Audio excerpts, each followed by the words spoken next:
Namaskar. Hello and welcome to PGurus channel. I'm your host Sri Iyer. Today we have a fantastic panel of guests and we're going to talk about the study that they have conducted, whether there is Hinduphobia. They've used social media as their first platform because it lends itself to computational, checking and so on and so forth. You can use computers and in algorithms to find out if there is any merit in this. And to go further, I would like to first introduce our august panel of guests, starting with Dr. Joel Finkelstein, Director of NCRI, and Prasiddha Sudhakar, who actually co-authored this document, and also Nikunj Trivedi, the President of CoHNA. Gentlemen and lady, welcome to PGurus channel. It's such an honor to have all of you here. And once again, thank you for taking the time out from your busy schedules to talk to us. Namaskar. Namaste. Namaste. Great to be here. Thank you. Dr. Finkelstein, you're the director of NCRI. What prompted you to take up this study, sir? Well, so the NCRI is an organization that uses scaled machine learning analyses to detect threats that are emerging from the cybersocial domain and that could impact vulnerable communities. So our analysis and the tools that we use are really not specific to this issue. By and large, we've cut our teeth on issues ranging from vaccine reluctance and the damage that presents to disinformation threats against capital markets, right? So the tools that we use in combination with some of the largest corporations in the world, from Walmart to Google, really aren't focused on any one specific hate, but they're there to create a mechanism through which we can detect these things before they emerge into the real world. I didn't know anything about Hinduphobia. And one of the things that I came to understand through the prism of the data and the analysis of our research is that that's not unique to me. It would appear this is really a hatred that very few people have learned to detect or even believe exists. And so I think our analysis showed why that might be the case. A lot of the mythology that pertains to Hindus is highly coded. Extremist communities that pertain to Hindus, they tend to use dense language and jokey language or memes. These are often very hard to understand, or even when you see the language, it's hard to know what they mean by it because it seems plausibly like it could just be a joke. And the language is structured in a weird way. So what our tools do is they detect the prominence of code words. They look at their spread as a contagion across different communities. They analyze the key networks and groups that spread these disinformation narratives, and then they decode the language so that we can better grasp and detect it, just like an immune system. So in identifying the trends that we saw spiking online, once we were able to look at the code words and find ways of detecting them quantitatively and dissecting them, we noticed that they had been rising steadily for the past several years on different social media communities. And these aren't just the normal suspects of subcultural forums that harbor extremist groups. Sure, those places were bursting forward with this anti-Hindu material, but we also saw it growing on Twitter and other mainstream communities being promoted by these extremist groups in ways that appear to have gone beyond detection. So that's really the way that I came to Hinduphobia is through the data. I knew nothing about this before the data sort of showed me its prominence. And that suggests to me that we have an education issue on our hands. Absolutely, Dr. Finkelstein. Now, before I invite our next guest, Prasiddha, I just wanted you to share with us some of the key findings. I'll tell you one thing that blew me away, sir. I did not know that there was a social media network called 𝗤𝐶HAN until this week. Yeah. This is the second time I'm seeing this. There was another report that I covered about Hunter Biden's stuff. So totally different topic here. But 4chan is a social media platform of the extremist views. I didn't know that. Now, what are the key findings of this? And then we can go to Prasiddha. Well, I think the analysis showed that 4chan, Telegram, the number of other kind of more marginal subcultural and extremist forums have been developing this coded language and mythology around Hindus, and that this activity had been spiking on these communities for the past several years. Now, when we see this kind of spiking activity, it's worth noting that the Network Contagion Lab at Rutgers, which trains in identification and forecasting of cyber social threats, that when we see this kind of spiking activity, it's often precedent to real world activity. Yes. Right. So we've seen that over and over again with anti-Semitic activity, with the rise of apocalyptic militia groups murdering the law enforcement, to disinformation in capital markets. The early signatures that we see in the social cyber domain are often precedent signals that lead to the growth of these activities in ways that we can usefully detect ahead of time. When we saw these signals, that is precisely what they appeared to be to me, right? And that's just from the standpoint of understanding something about threat detection. So in working with Prasiddha, who is initially one of the students, now she's employed by the Network Contagion Lab as an analyst, she came out of our training program. And when we began looking at the signals that she was detecting and kind of directed the research to sort of more exhaustively uncover and trace these kinds of activities, we thought to ourselves, this is definitely something that looks very similar to the kinds of surges in activity we've seen preceding other kinds of explosive hates. We see state actors using it, right, which is par for the course in extremist material. When states find useful hatreds, they use them not necessarily because they're motivated by hate, although sometimes they are, but because they serve a key geostrategic purpose. So when you see hates being manipulated like that in order to incite activity on the real world, to create distrust, to gain and sow distrust for political advantage, you're no longer at the point that you're staring down a hate that's driven by street level mobs. You're staring down a hate that has geostrategic implications globally. So when we came to this all surprised me. I didn't know or understand the depth of this, but I'll say this: 2 days after the report came out, there was actually an incident in Washington State where a lawmaker, sitting U.S. Congresswoman, had someone standing outside of her home repeating some of the tropes that we had seen in a lot of the subcultural forums that we analyze, right? And so literally 2 days after this report comes out, you have Hinduphobic tropes with an individual carrying a gun outside of a U.S. lawmaker's house who's Hindu and repeating those tropes. Okay, this is not the first time that's happened to the Network Contagion Lab. This is par for the course. And so I think that we're already seeing the real world implications for the diasporic community.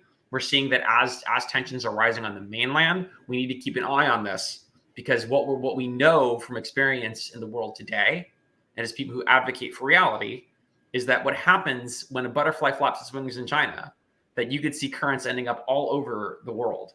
And that's what the internet really allows, an unpredictable growth of ethnic hatred and conflict. Thank you so much, Dr. Finkelstein. I think the congresswoman that you're referring to is Pramila Jayapal. And yesterday on a different hangout, I had expressed my support to her. Ideologically, I may not agree with some of her stands, but as a congresswoman, she is a representative of the people, and she needs to be accorded the full security that you would give to any other person in her stature. It was very unfortunate that some of the findings that came down, she is feeling that she's probably not adequately protected. I hope that there's a rethink on that one.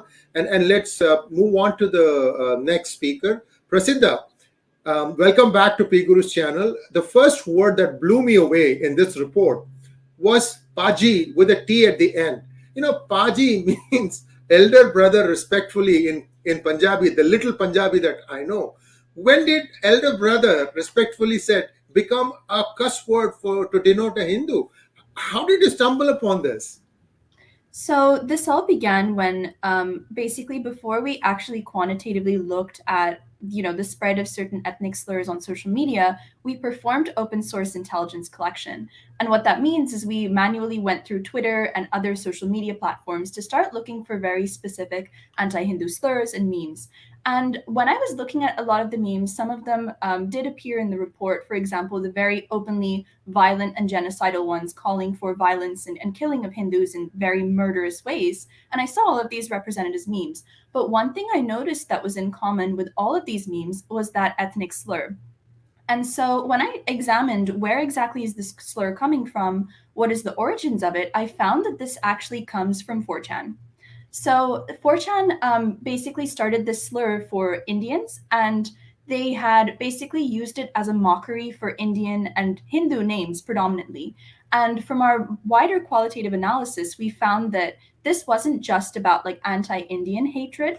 All of these 4chan slurs and memes that were being used had anti-Hindu tropes. Like, for example, they use memes with a supposed Indian person, but that Indian person would always have a bindi or like a tilak, and there'd be very explicit Hindu imagery. So we see that this anti-Indian xenophobia is actually Hinduphobia in this specific case because of all of these like very openly Hindu symbolism that is being used in the memes. Yeah. So these definitely did originate on 4chan, and we see that, you know, maybe it originated in 4chan back in 2014, 2015 time, but the real spillovers into Twitter have only been very recently, ever since 2019 up to now, where it's at an all-time high. You're absolutely spot on. I did not know that Twitter is allowing a lot of nasty stuff. And somebody pointed me out, said that use these hashtags, Hindu women, Hindu 4-letter word. You understand where I'm coming from. There are some very explicit videos on Twitter that is available for everybody to see. What kind of filtering these guys are doing, I don't know. And then Mr. Jack has to go to New Delhi, and somebody sticks a poster in his hand and it says "Smash Brahmin Patriarchy." I don't know if he even understood what he was trying to, what he was putting up. Dr. Finkelstein, to add to what you said, there is a statement made by a senior party member of a southern state where this person has called for genocide of Brahmins. Wow. He wants to ethnically cleanse Brahmins of one state where the population is less than 1%. I mean, you go to any village in that state, you'll find one family, 1.5 family, that kind of stuff. And who knows, if somebody gets hot, they'll just go and finish them off. Well, sir, what I would say is that, you know, if it's possible to share my screen, I'm not sure it is here, but no, we can. Okay. You just go click on share and then choose. Okay, great. So I'm going to share my screen. Yeah. And I'll show you guys. I think you can see this. Yeah, look, it's coming up. Yeah. Look at these memes. I mean, you have Nazi imagery with this Pepe the Frog character. It's very cartoonish. Gassing what you know, this propaganda was adapted from anti-Semitism, and it was adapted by white supremacists, this frog Pepe, who we have been featured in documentaries regarding. It's a fascinating meme. You know, is genociding someone who's clearly a Hindu. And not just in India, it's very clearly a Hindu. So there's a couple things to notice here. First of all, you have white supremacist memes that are being adopted and a hybridization of different hates. And this is on open air on Twitter, right? This is on, you know, and then you have that kind of propaganda being promoted, taken from white supremacists, being shared with Islamist extremist groups. And you have hybridization of hatreds in addition to the hybridization of their targets, right? That's very elaborate. Look at this. You want to talk about, I mean, this literally happened, right? Yes, 𝗤𝘂𝘀𝗃 Kanhaiya-Lal, yes. So I think that like when we talk about precedent signals, it's very clear that these aren't jokes. And that this gets, you're asking, how could Twitter kind of allow this to happen?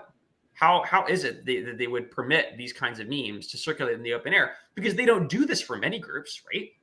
If this were about Jews and you saw that circulating with Jews, or you saw the material kind of like, you know, dealing with other groups that are vulnerable, Black people, it would be taken out in an instant. So to me, I think that at issue is the education, that the platforms need to understand that this really is on the rise and that they're vulnerable communities and people are going to get hurt.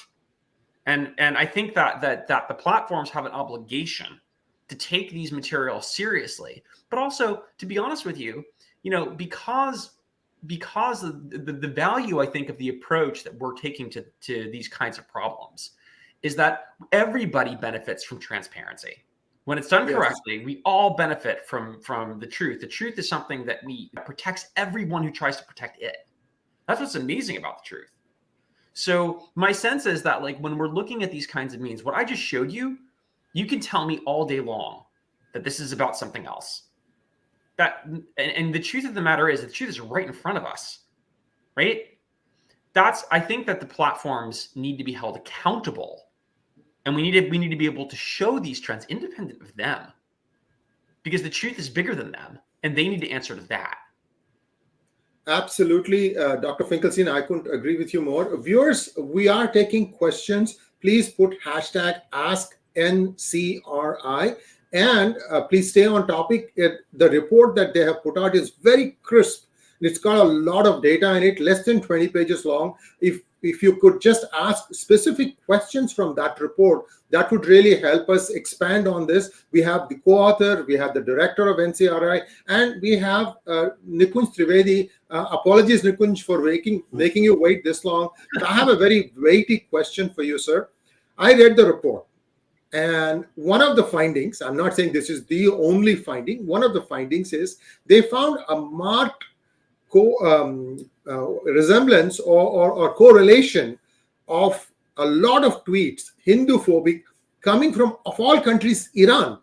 And these tweets actually seem to make it originate from India and Pakistan. So you see the thing, somebody from a different country is putting together the tweets, then they are using VPN and dark web or whatever it is to try and make these tweets originate from other countries. So this is a very dangerous trend. I'm not saying this does not exist in other places. Nikunj, what do you make of it? And since CoHNA is so involved at the university level, what are your thoughts on how we go about combating this? Sure, and thank you again for having me along with Joel and Prasiddha. You know, the question that you raised was very surprising to me, like when I was reading the report, because that popped up. So I was like, wow, state-sponsored actors from Iran are doing this. I mean, again, you know, there are a lot of geopolitical battles that are fought at a very high level, and some of these are part of that, right? Whether it's sort of like whether a country like Iran is thinking that U.S. is aligning with India. There are other, you know, Islamist connections between the Iranian government as well as the players that are over here, as well as in Pakistan. So there's a lot that can go on in this particular battle. And if you look at the sort of the rise of the tweets, right, and the hate, it starts in 2019. And if you follow Indian geopolitics, right, you have essentially two very important decisions that were made at that time: the abrogation of Article 370 and CAA, right? Both had a sort of like a I would say huge like splash across the neighborhood in India, right? So there was very specific disinformation, I feel, that was generated to show this sort of what they call quote unquote Hindu nationalist, and I'll come to that in a second because that's another thing that's really important. This quote unquote Hindu nationalist government that is out to, you know, kill minorities, to take out other types of minorities, and we just had you know, congressional sort of like this, and the Human Rights Commission, the Tom Lantos Human Rights Commission, had a whole thing about like how you know, India is genociding or, you know, Muslims and killing minorities, things like that. So this is all connected. So this kind of narrative building is happening, and then it comes into policy making, right? So the idea is to showcase the entire population of Hindus as genocidal, as people who are, you know, out to get minorities, and there is no space, breathing space, literally, for these sort of minorities. And of course, Muslims are at the top. So there is this creation of this idea that, you know, Hindus are bad and everybody else is being oppressed. Now, that piece is, if you go to India, yes, for years, and I've lived in India, of course, when I was a kid, but for years, India has had, you know, Hindu, Muslim, different types of riots, right? But there has been riots of different types. There is no mass genocide of like Muslims happening or things like that in India, but there's this idea that it's anytime, it's going to happen anytime. And I can tell you, staying in America, there are legitimate organizations in America, whether it's at the policy level or at legitimate nonprofits whose entire business is to create this idea that a genocide is imminent, okay? So it's completely bypassing, if the Supreme Court decides to acquit someone, they are questioning the Supreme Court of India. If the government decides to put together some policies that are beneficial to minorities, well, they're questioning that too, because there's this sort of this idea of Hindu nationalist takeover that wants to take out all the minorities, right? That's the kind of narrative, and these tweets are really pushing that. So that was one of the very interesting things that I found in the report. The other piece that I saw was the specific explicit usage of Hindu imagery, right? And which clearly shows, as Prasiddha and Dr. Joel Finkelstein mentioned, that the target is Hindus. whether you're talking about the choke, right? Very, very clear imagery to show. And by the way, a similar choke was shown by a Muslim organization in America during the Dismantling Global Hindutva conference in September of 2021, where they basically showed various Hindu organizations choking a Muslim guy. And you can see why, because they're Hindu, because they're showing like the RSS, and then there's a line of other Hindu organizations behind it that are, essentially condoning such behavior, right? So this powerful imagery is circulating on Twitter as well. So there's so many different connections. So the impact of this and the implications of this for students and adults alike is tremendous, because you could, as you had mentioned earlier, and we don't necessarily agree with 𝗛𝗶 𝗠𝗲, but we respect her right to exist and respect her right to be protected. So we fully support that. But you can see what is happening is that there are real life consequences. Raja Krishnamurti was almost attacked outside his his office with certain people who have such tendencies. You have people who, like me and others, even Prasiddha and many others, who have who get like death threats or emails, and basically who want to get silence us in many ways. So on campuses, students are scared to really come up and say, hey, I'm a Hindu. In November of 2021, there was a group at UC Davis that put out a whole thing that why you should not celebrate Diwali, calling Hindu deities as Brahminical oppressive deity. And you can see that same exact sort of Brahminical idea coming out in the word clouds, coming out in the memes that have been in the report. So this idea of Brahmin supremacy, right, is being pushed and is being equated to white supremacy, to Nazis and things like that. And essentially our community within the broader Hindu community, the Brahmin community, is being constantly targeted, to the point that they actually make a mistake and call Parag Agarwal a Brahmin, right? I mean, 𝗏𝗏 𝗠𝗲𝗏𝗏 of Equality Labs, who's, by the way, she's about to get an award from the South Asian Bar Association. How crazy and ironic is this? Someone spreading blatant Hinduphobia is being awarded by a bar organization, a US Bar Association, which is just mind-blowing to me. But she made this comment that, this is a Brahmin. So now the idea is all Brahmins are ruling America, right? That's what they're trying to show. And it's kind of like the same anti-Semitic trope that, Jews are controlling the world. And you look at these Brahmins now doing the same thing. So that meme that you had earlier on the first page, Dr. Finkelstein, is perfect, because it shows like this, the typical Jewish meme, right? With the long nose, the sort of like this face, exactly like the Brahmins. So this type of idea. And just to finish on that, Harvard University, a couple of years ago, if you remember, 𝗏𝗏, Harvard University actually had a book launched by Dr. Ajanta Subramaniam at Harvard.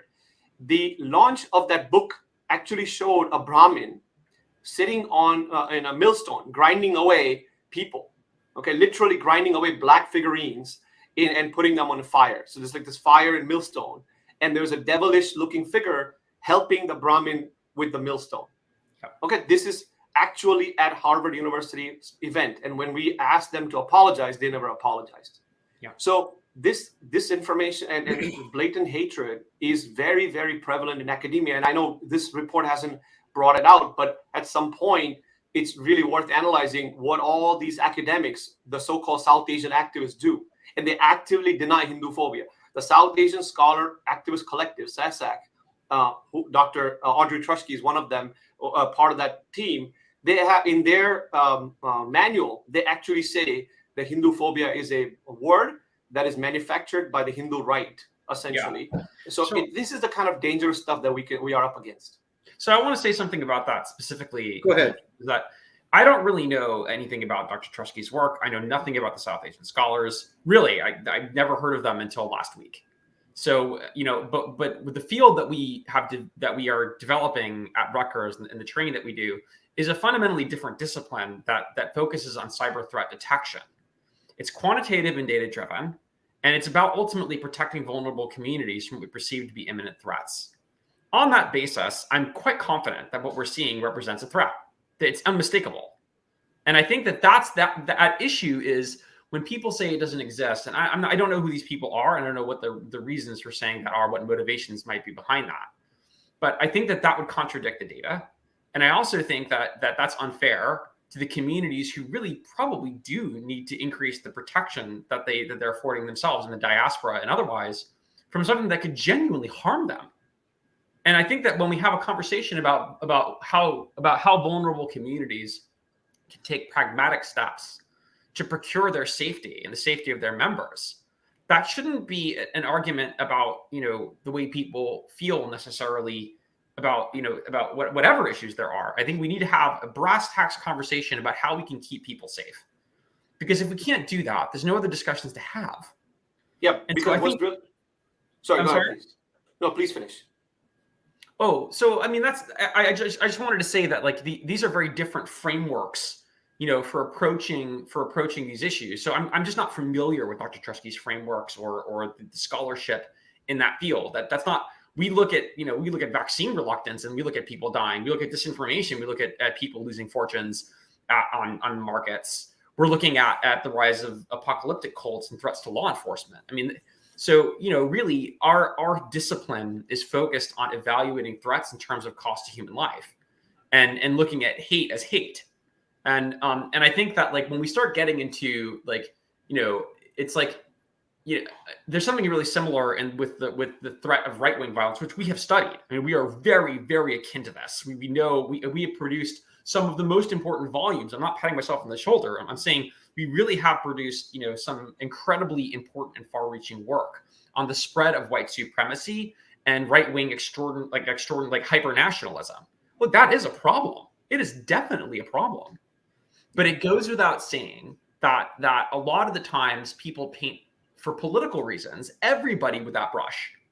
And that's really a problem. And what's really funny is it's a problem for the people who use it that way, because they're creating the enemy they're fighting.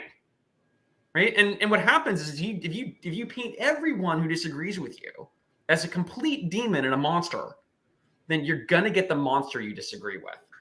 And so the point is that if you really hate the hyper-nationalist stuff that endangers people, we need to be looking for ways to reach across the aisle to find out who we can speak to, right? Yeah. Because those are the people who are going to help us push back against those people, right?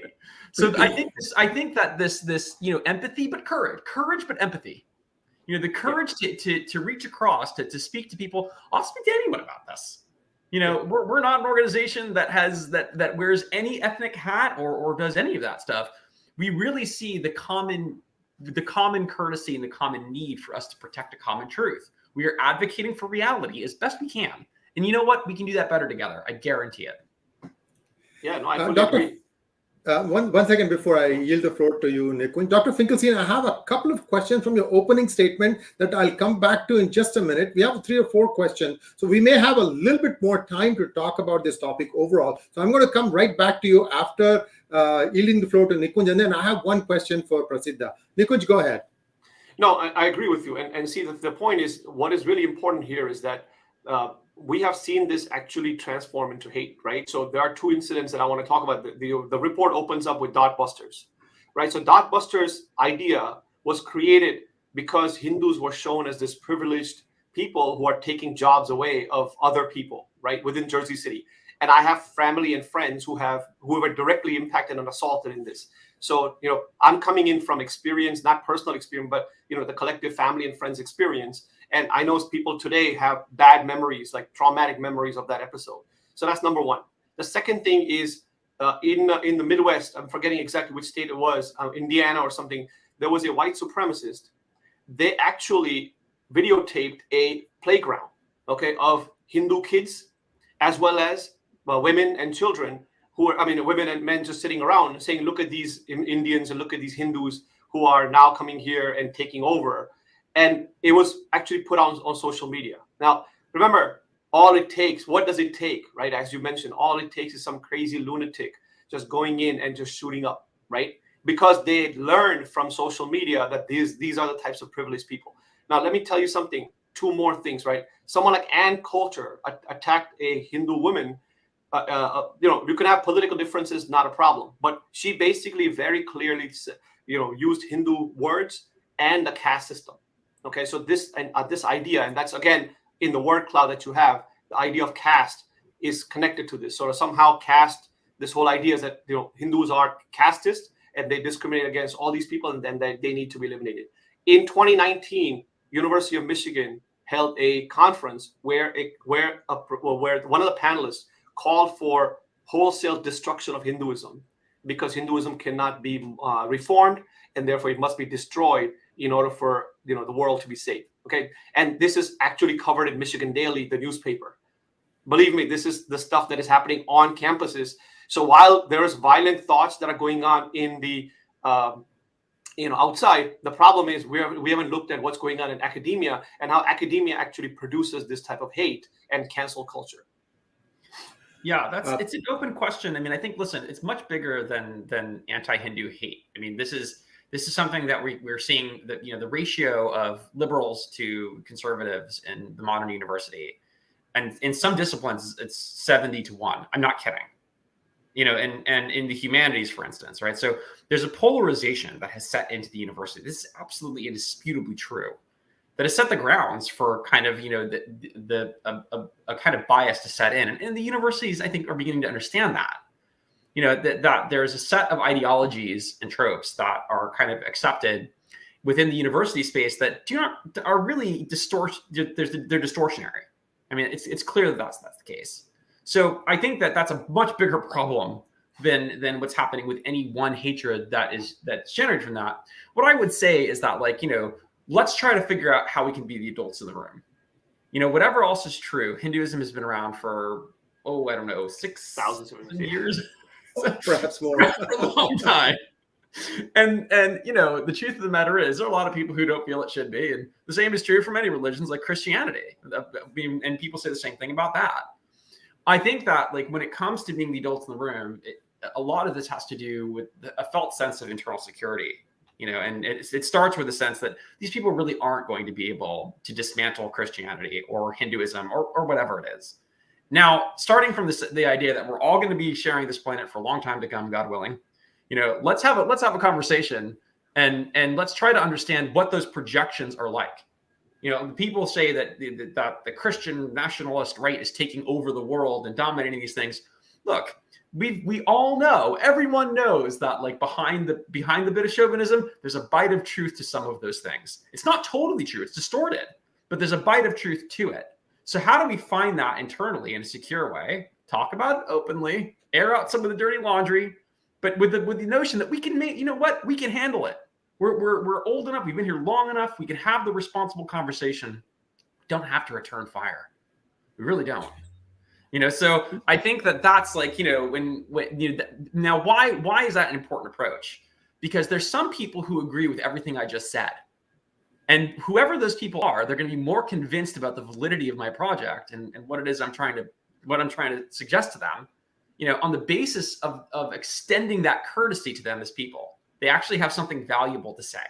Maybe it's something I don't want to hear, right? But if it's really not true, I have nothing to worry about. And if there's a bite of truth to it, I'm better off hearing it, right? Now, I know that sounds impossible because the conversations we've been having have become impossible because they're all about trying to demonize the other person who you're afraid is trying to demonize you, okay? When it comes to these truth-telling conversations, we have to start having more courage. We have to be able to, I would love to have a conversation with the people who hate me. I'd love nothing more than to actually have that conversation. We're not having enough of them. And the result is that instead of having conversations, we're taking aim at each other with it plays out like bad theater. We all become the memes. We all become swept up in the memes. We become a meme. Okay. And so we're not memes, we're human beings. Really. I know some of us don't like to think so. but it's real. But the biggest problem we face, guys, and I love this show. This is such an interesting show. You never get to have these kinds of conversations about these problems in depth like you need to. So this is great. What I would say is the biggest problem we have is that we can't look past the MAGA and the BLM. We can't look past, as soon as someone puts out that hashtag, that's who they are. And the result is we become possessed by that. And you know what? The problem is it's not about how powerful the demons are that we're worried about. When we're worried about how powerful these demons are, it's an emptying of our own agency that's taking place. We're completely losing ourselves. We are the ones doing this. We'd like to point to the memes and say it's them and it's the bad guys on the other side. It's not true. The people who are acting in an uncivil way, that's us too. And we have to figure out how we can reach that place where we can get past using our guns and start using our words, because it really is coming to that. And I'm afraid to say that there is not going to be a replacement for us using our words. We're not going to replace that. We're going to have to do that with each other. Dr. Finkelstein, I have a couple of questions for you. Just hold the thought where you just left now, because my question will be segueing straight to that one. But before I come back to you, sir, I have a question for Prasiddha. Prasiddha, you are in a college campus, and you worked on this project for I don't know how many months. Talk us through a little bit about how you got involved in this project, how you see the atmosphere around you, and maybe you can shed a little bit of light about some of the surprising findings that came out.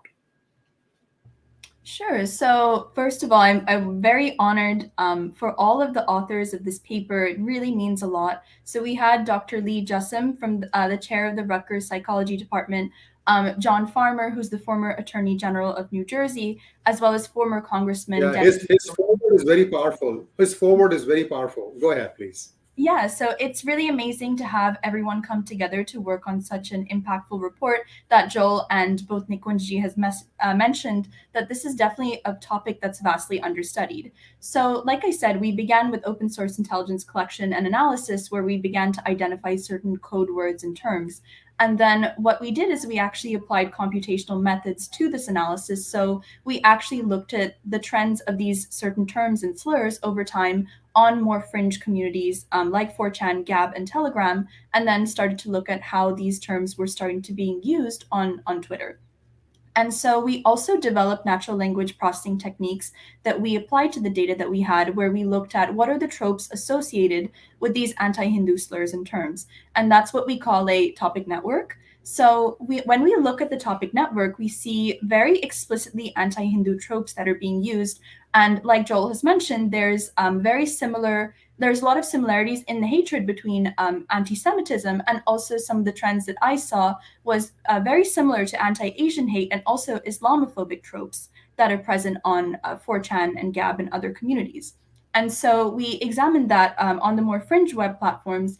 And then we also looked at Iranian state-sponsored trolls. And I know there was a lot of discussion about like, how did we come to that? Other people have definitely asked me that. Well, Twitter has an information operations data set, so all of this is publicly available. We examined that data to take a look at more than 1 million tweets from state-sponsored Iranian trolls. And we found that in many cases, Iranian trolls were pretending to be authentic Pakistani accounts. And some of them had actually accumulated more than 50,000 followers. They oh were my goodness. Yeah, so they were pretending to be supporters of Imran Khan and part of his political party. And in fact, they were all Iranian accounts. And they had basically put their user-reported location on Twitter to like Lahore and Rawalpindi and all of these places, and said that they were Pakistani users. And the interesting thing is they did the same for India. So they had pretended to be in New Delhi, Mumbai, and all of these other places, where they would basically tweet at each other, basically using anti-Hindu disinformation to stoke tensions between various communities. And one other thing that we found that was very, very interesting is that in several cases, Iranian state-sponsored trolls were pretending to be human rights activists and journalists who were sitting in New Delhi and operating on, talking about, actual violence that has taken place on the ground, and tagging all of these various news media outlets like CNN, MSNBC, and saying, hey, please, I'm a human rights activist, please condemn India right now. Yeah. And so this is very, very covert influence that we have uncovered in this research. Yeah, and I think that goes to the point, Prasiddha, and I'm so proud of the work that you've done on this, and it's really, really remarkable. But it goes to the point that we were making earlier about the way that hate wears our faces. And that becomes something that is not just a nice philosophical idea.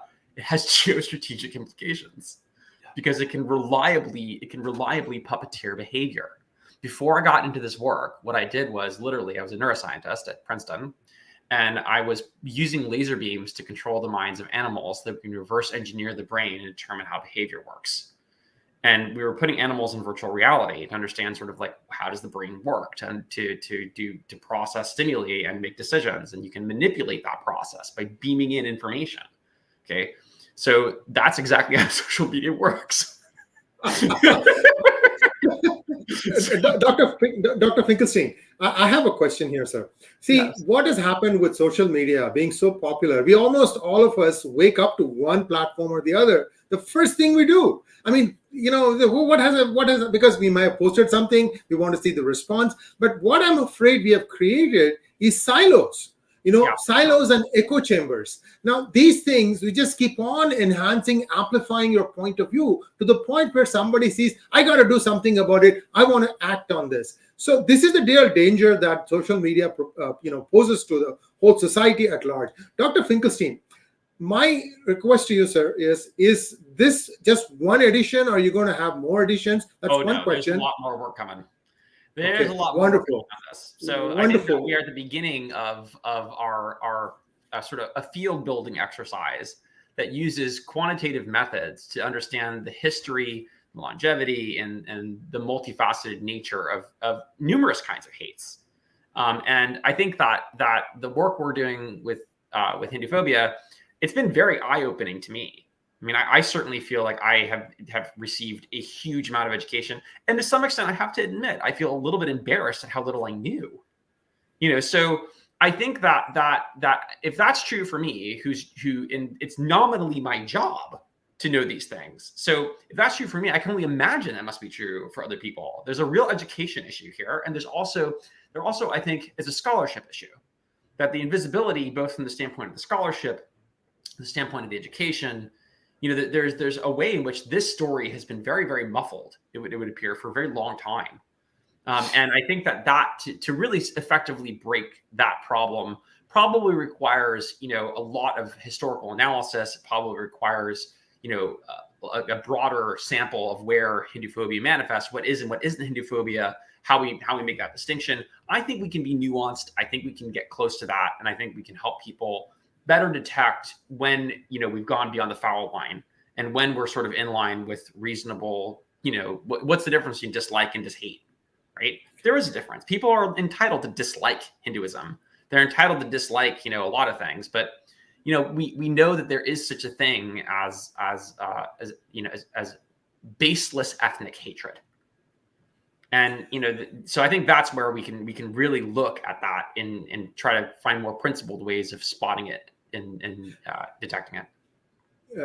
Dr. Finkelstein, I have no doubt in my mind that we're going to have this whole panel back again in a few weeks' time, whenever time permits, to discuss more. Today, because some of you have to leave, I want to just take some questions now. Let's go ahead and have some questions, and then we can call it a wrap. Jordan Peterson recently published, this is from Mr. Lee. Jordan Peterson recently published a video titled Message to Muslims, Promoting Unity Among the People of Abrahamic Faiths. What anomalous spikes have you observed after this video? That's a great question. I would be happy to look into that. We haven't done any analysis on what's happened with Dr. Peterson's recent message and recent video. It was a very interesting and provocative video, certainly. And, you know, I think that we still have, I haven't done the analysis, so I don't want to speak about what impact it's had without really, you know, getting close to that first.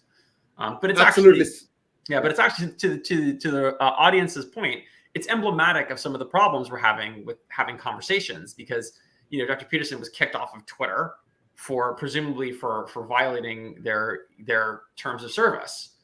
And I think he named somebody who was transgender as their former name and describing some surgery they had. And then he was removed from Twitter. Now, if Dr. Peterson, who has a large following of people, can be kicked off of Twitter for this, and the memes I've showed you are totally fine. Yes. We have a real problem, right? It shows the nature of the problem that we have. Would Prasiddha or Nikunj like to add to that? Prasiddha? No, okay. I think Joel said everything. All right. How about you, Nikunj? Would you like to add to that? No, I mean, Dr. Finkelstein's point is right on, that, you know, if you can have just one person getting kicked off of this, not that it was to condone, but the point is there's a lot more gross violations happening, and that's completely being ignored. And that's something that we have to understand. One thing that I would add, what Dr. Finkelstein said, the community. See, he does not know about this because the community does not create the opportunities. We're all sleeping, unfortunately. Yeah. And other communities have created their, spaces, their organizations, their infrastructure to put together and highlight the hate that they're facing. Our community is still, unfortunately, sleeping. So this report hopefully is a wake-up call for many of us to understand what we need to do to protect ourselves from real physical violence and our kids, ultimately. And I think we have time for one more question, and then we'll call it a wrap because it's really cutting close. Mr. Lee, again, this is a good question. That's why I'm asked from the same person. Can the algorithms be tuned for Indian languages using, I think, natural language processing? How much training data do you need for extending this type of analysis for Indian languages such as Tamil, Marathi, Bengali, etc.? Well, Dr. Finkelstein. I want Prasiddha to take a shot at answering this. I'll just say one Okay. thing. Anyone who's technically adept in natural language processing, machine learning, if you're watching this and you're interested in helping out, please contact Prasiddha at the Network and Contagion Research Institute, and let's get in touch, because this is exactly where we want to take these next steps: is getting into other languages, getting into other kinds of material and groups and ideologies. That's exactly how we do need to expand this. Prasiddha, go ahead. No, yeah, absolutely. I mean, it's certainly possible, just the way the data is clean, tokenized. I'm not going to get into too many of the technical computer science lingo here, but yeah, I mean, I do think it's absolutely possible. And there's always, opportunities to translate these languages into English and then repeat the process. But yeah, absolutely, it's certainly possible. And if there's any engineers watching this who feel passionate about the subject, please email info@ncri.io. That's info@ncri.io. We'd be happy to set up a talk and learn what kind of data and approaches you might suggest. My goodness, you guys are absolutely fantastic. You're doing my job for me. Thank you so much. And there you go. That's the email address that you need to direct your questions to. And viewers, this may sound a little technical, but we really need to know these things because data does not lie. There is a vested interest trying to paint Hinduphobia, trying to paint Hinduism as being something that is really bad when it is not. It's an open source architecture. This is a dharma. This is not a religion. I don't know how many times I have to say this thing because my viewers are probably getting tired of this, but it means Sanatana Dharma means eternal flow. Hinduism is the wrong way to say it, refer to it. It's actually Sanatana Dharma. But anyway, that's okay. Loosely, they both mean the same thing. But thank you once again, Dr. Finkelstein, Prasiddha, and Nikunj. Thank you so much for coming together at such short notice, because this is important start that we have made today. We are going to be coming back and revisiting this as more data emerges. Thank you once again, and namaskar. Thank you so much. Take care. Have a great day. Great. Thank you.